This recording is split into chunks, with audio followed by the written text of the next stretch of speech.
Yeah, good day mga construct, tayo sa project natin parang bahagi ng panibagong construction tips. Yan, bali kung makikita nyo, na-deliver na yung ating rib type na long span. Bali around 9 meters yan, yung ating rib type. Bali, alam nyo ba na ang rib type is gawa lang din sa isang rolyo ng plain sheet, depende kung anong haba. Bali sa isang rolyo, meron siyang 50 meters length ng pre-painted plain sheet.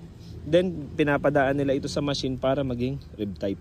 Originally, meron siyang 1.2 meters na effective width kapag plain sheet pa lang siya. Then dahil sa mga rib na ito, is nagiging output niya, effective width niya is 1.05 meters. Ayan.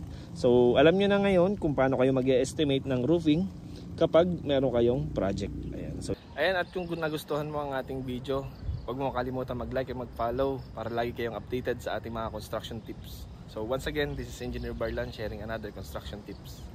Thank you mga construction.